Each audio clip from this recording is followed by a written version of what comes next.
Welcome back to the Flip class. Today we're going to talk some more about mixed numbers, which you've already done, so that will be a review. We're going to talk a little bit about rulers, which we've already done, so that will be a review. But what's different about this is we're going to use the rulers to help us solve some mixed number equations and some mixed number problems, okay? So let's dive right into it. Can we figure out 4 1/4 minus 2 1/4? Okay? Yeah, of course we could, right?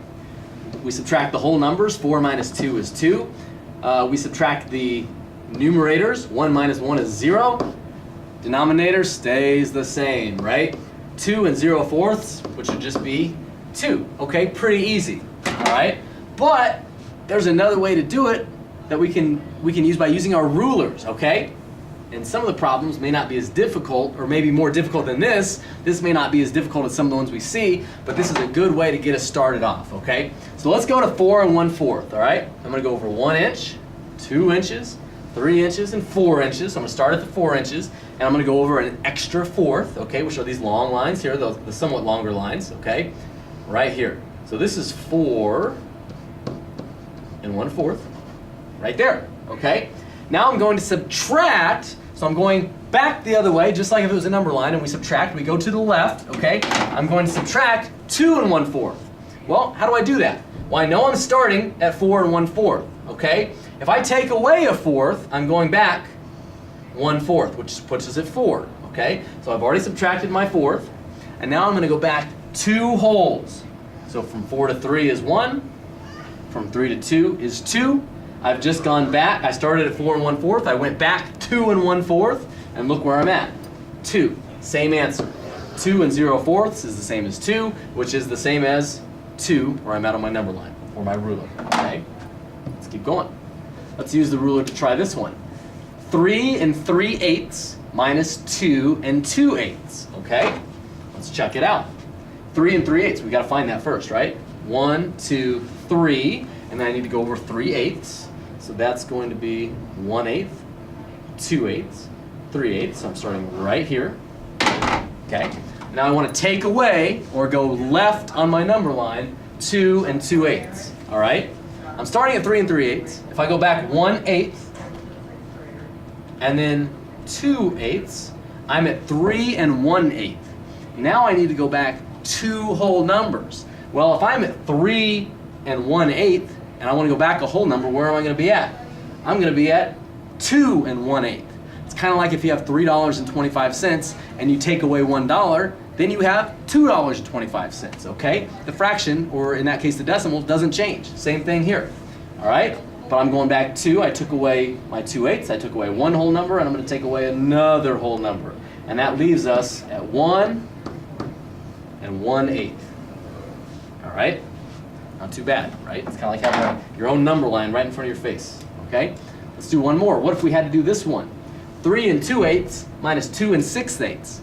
See, now you're starting to see why the ruler, or how the ruler comes in handy. Those first two problems you could have done pretty easily on your own. This one you have to do a little math in your head. But if you have the ruler, it works out pretty well. Let's go to 3 2/8, okay? Starting at 0, I'm going to go over 1, 2, 3, and go over 2/8. There's 1/8, 2/8. So this is 3 2/8, okay?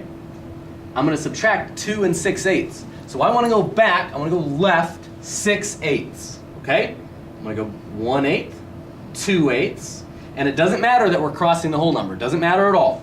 I've gone 1/8, 2/8, 3/8, 4/8, 5/8, 6/8. If I go back 6/8, that leaves me at 2 4/8, or 2 1/2, okay? Now, well, we'll even mark that, 2 1/2.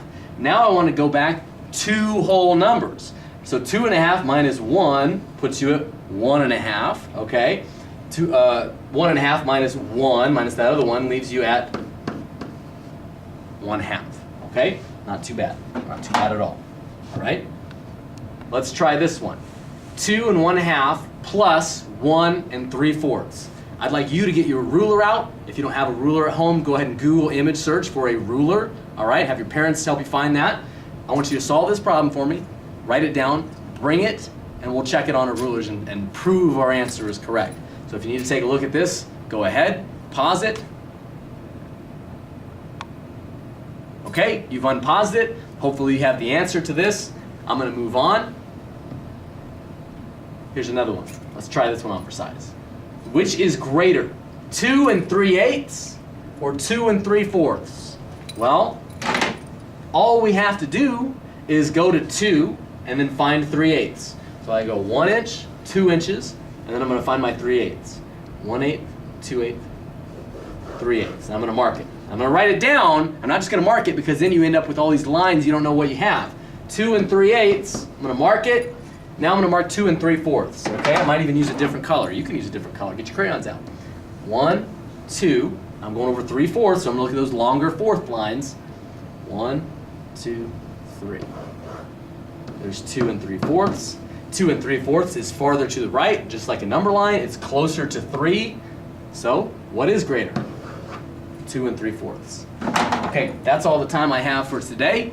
Bring the answer to that last question. Bring any questions that you might have, and we'll work on this some more tomorrow. I'll see you then.